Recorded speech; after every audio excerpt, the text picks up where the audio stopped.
Hey, OGL 350. Welcome to Module 4. It is Sunday, July 18th at about 11:11, and I'm back in Phoenix, where I belong. Um, I Let's get into video 4. Let's get into Module 4. Um, we're at the halfway mark, right? Uh, 3 down, 3 to go. I know this is early. I'm going to post it today. Module doesn't start till tomorrow, but tomorrow is my uh, artery snaking, and assuming everything goes well, I'll be convalescing peacefully in my, I don't know, Monday in the hospital, maybe overnight, whatever. All right, so just want to let you know that I'm making this video 10 points instead of 5, so get your Easter eggs into me. Reason I'm doing that is because you're doing a lot of work in this class, and I notice it, and I appreciate it, and I think I'll be rewarding you randomly at some point here because as I develop this course for me to teach on a regular basis, um, because you're like the guinea pigs on this for me, I want to be sure that whatever I'm asking you to do is being rewarded while and you're not getting any punitive damages there. Okay. I screwed up the discussion board instructions for Module 3, I think. They do not match the readings page, which said you needed to use 3 sources. So that's on me. I'm going to make amends on that, and change it, for the future. But whatever, I apologize for that. I wanted to address long paragraphs again. Please do not post long paragraphs. I've seen discussion boards, one single paragraph. I'm almost not going to read that because, like I said, it's just a horrible way to organize work. Takes no consideration into your readers' comprehension of the piece. There's nowhere to assess, take a break. It's not good writing. Okay, and again, because it's a literacy class, literacy having to do with reading and writing, there's different components of reading and writing. There's comprehension of reading, and there is styles of writing that are appropriate. I'd like you to recognize that and work with that depending on what we're doing, right? Discussion boards, a little different type of writing than a paper, and that's different than, of course, an email or text. And literacy covers those things in what's appropriate, right? So, okay, so remember that formatting counts a lot in these papers. You can see I think it was video 2, Easter egg 2, formatting counts a lot. And if you're not doing it correctly, you're gonna get dinged a lot, okay? Because I've warned you, I've given you a whole page of formatting, told you where to get information, asked you to email me beforehand if you're having trouble. If you guess, it's probably not gonna work out, all right? So use the Purdue OWL link, see video 2, Easter egg 3. What is that now? I don't know. Okay, first names, middle initials in the text. No, no, no, no, no, no. Some people are citing in text and they're using the last name, middle initial, first initial. I mean, all it looks like to me is that you don't know how to format and you're not bothering to find out. Or B, you're trying to stretch out the work to get to that 3 pages. Either way, it's not correct. APA citations in text is only last name, comma, year in parentheses. If you're using a direct quote, it is last name, comma, year, comma, page numbers, okay? If it's 1 page, it's P, period. If it's 2 pages or more, it's PP, period, with a space. It's appropriate. All you gotta do is look it up. Now, I didn't know how to format until I was probably 53 years old, okay? Who taught me? Me. I went to Purdue OWL, which I was told to do, I think by Dr. Prisdia or something, and I just figured it out. Okay, so please do that. Hanging paragraph. If you don't know how to do it, figure it out. It's double line spacing. Okay. Oh yeah, the last video I did, it was really loud, right? I was having my fish tacos and my Schlitz. It was pretty funny because after I got done with that video, I noticed there was a gal next to me, 3 gals sitting there. Gals, I don't know, but she said with 2 daughters and a mom. And I got done, I closed my iPad. She goes, "Oh my God, I want to take your class." And I said, "No, you don't." But she asked me what I taught and where I taught, and we were all talking together. It was pretty funny, um, because I think you could hear me, even though it's noisy. I think these AirPods do the job. By the way, I sent my AirPods through the laundry today by accident. They came out strong. Um, so be careful on appearing to be dragging your work out intentionally with sentences that are either redundant or stretched. I mean, I'll point it out to you if I see it. I know many of you aren't doing that on purpose. You're trying to be intellectual in your writing, and that's great. Okay, but I'd like you to become better writers as you leave here. Sorry, and I don't want you to. I don't want to be punitive to you. I want to help teach you to be a better writer if I can. Okay, many of you are already excellent writers. To be honest with you. Okay. There's a technique about telling me what you're going to be discussing in the beginning. I don't want you to do that. I know it's an acceptable form of writing introduction to tell me everything you're going to be doing and then doing it. I just soon get into it. You don't have to tell me what you're going to be doing. It's just not. I don't think it's appropriate in this venue. Just get into it. Organize your paper and get into it. Okay. Um, wow. All right. Still going. New paragraphs. You need a lot of paragraphs, people. I don't. I said not every sentence, but most people err on the side of not enough paragraphs. When you're changing your direction in your work, new paragraph.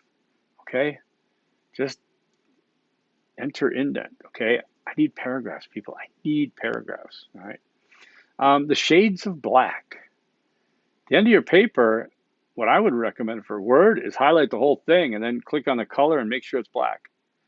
Many of you turn in papers that are 2 or 3 different color fonts. You don't see it maybe, but if you're copying and pasting something, a quote or something, typically it's going to be a different color black. It's going to be faded. It's going to be a gray font, and then your rest of your papers will be a gray font, or it's going to go back to a black font. It's very frustrating. Cover your tracks, make your paper. Like it's kind of like tying a bow on it. You're doing all the things you would to present.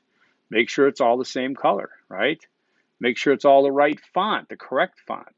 That is right? Times New Roman 12, right? Good. Okay, Easter egg number 1. Why didn't I do my Easter eggs again? I have it sitting here as 1. Let's go with formatting is important.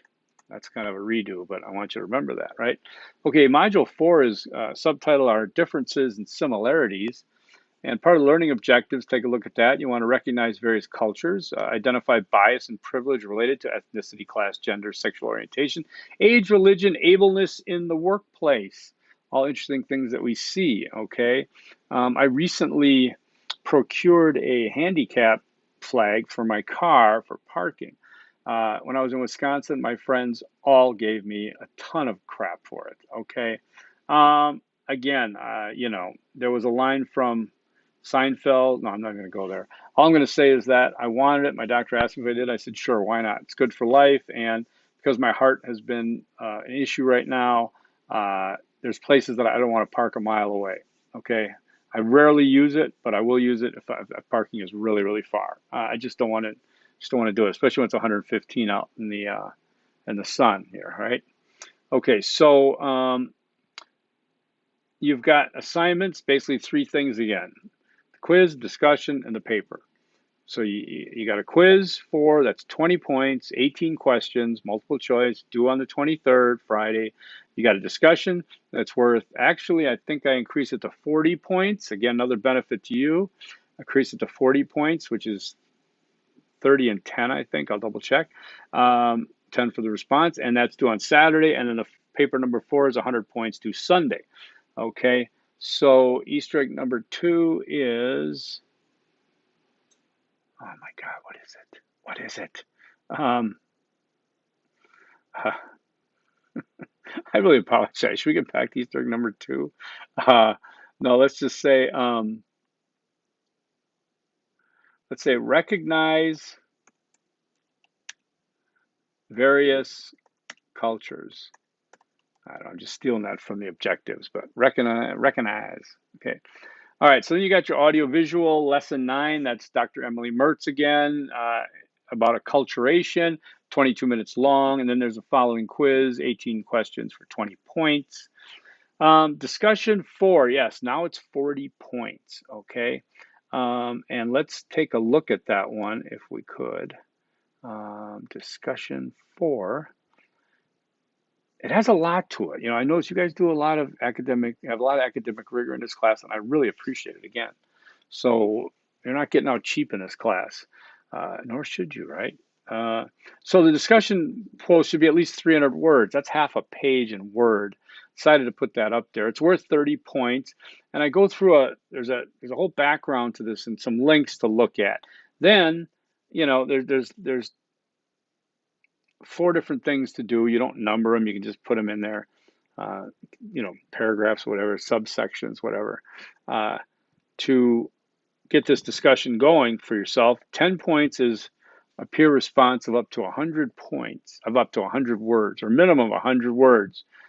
Minimum 100-word peer response for 10 points, up to 10 points, okay?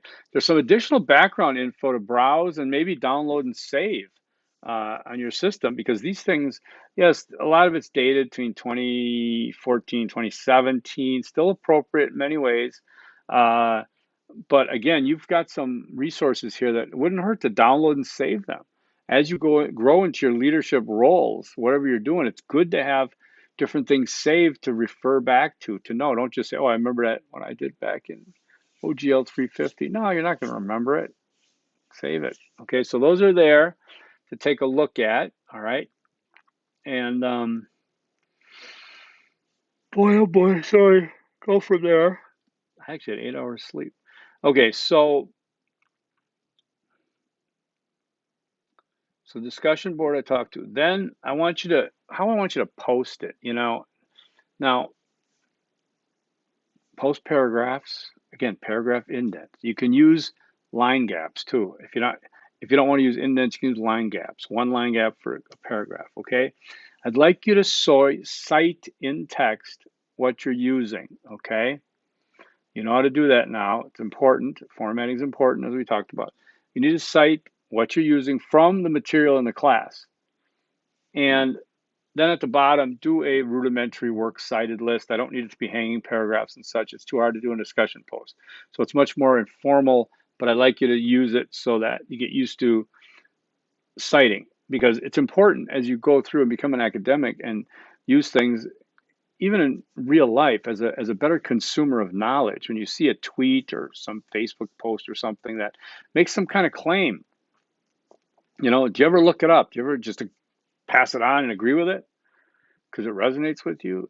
Well, you shouldn't, in my opinion. You should double check. Do they provide a source for things? You'll notice some people in comments, when people post things, they'll say source. I would say that source, or I would look it up. I don't want to push anything forward that is not true or is outdated or has some kind of mistake to it, okay?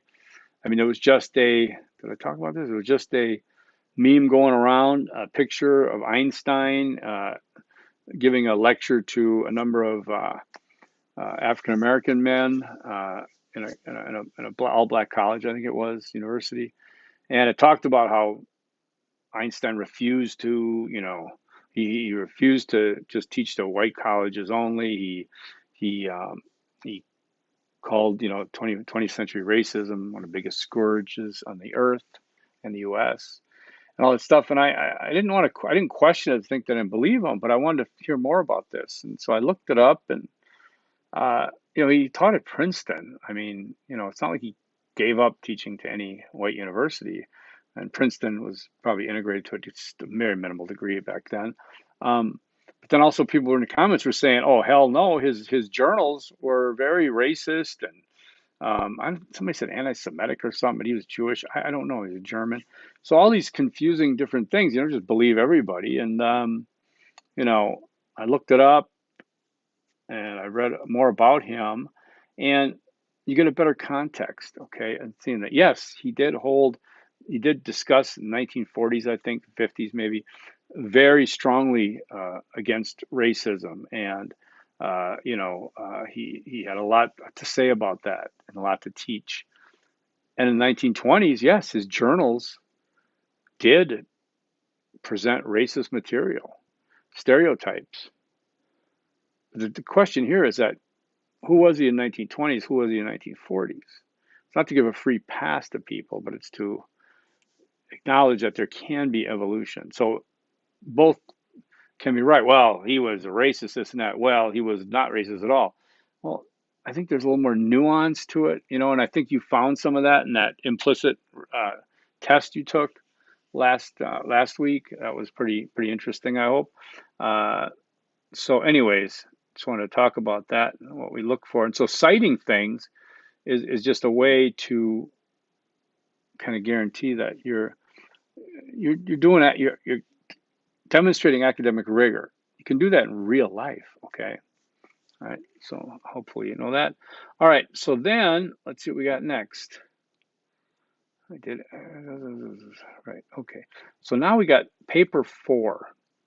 All right. Now this is the interesting one because you're finding a willing individual who identifies as belonging to a culture or ethnicity that is significantly different than yours.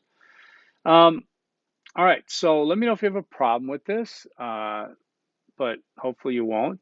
Read the instructions closely because there are some guidelines that you cannot violate. Okay. And I don't want you to violate it. That make your whole paper a moot point. If you violate ethical responsibility, then it's gonna cost you. So read about this. There's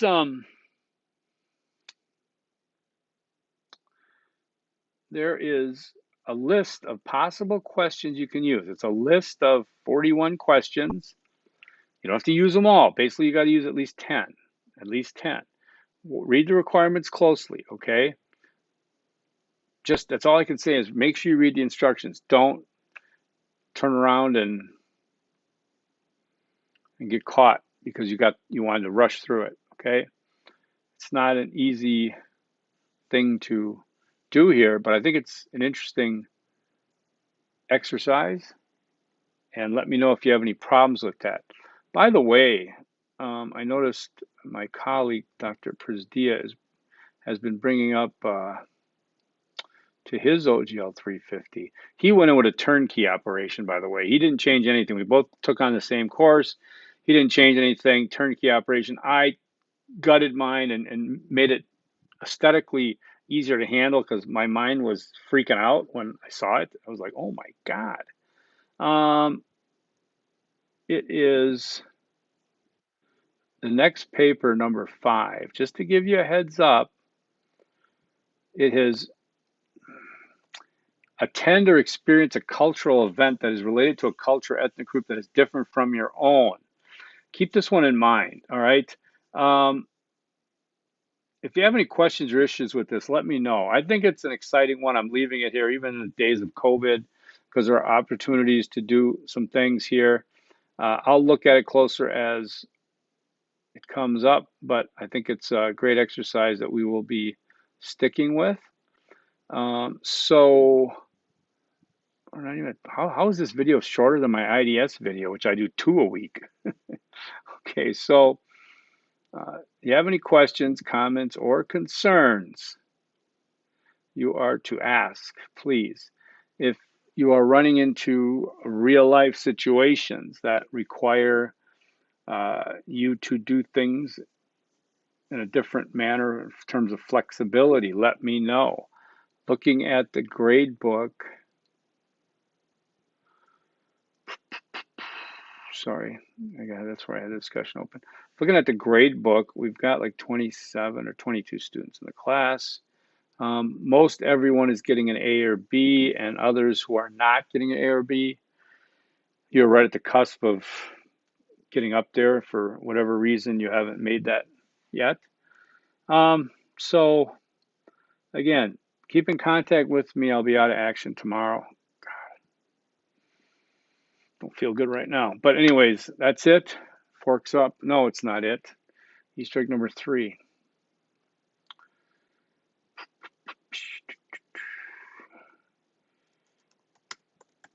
Ask your instructor. It's another repeat, but I'm going to keep saying that in case you think, oh, he's so unorganized. He's so tired. He's so sick and tired. Then you'll know that you can ask me, okay? I've had some great conversations with my students in this class, in my other class, all my classes. All right? Now, forks up. Peace.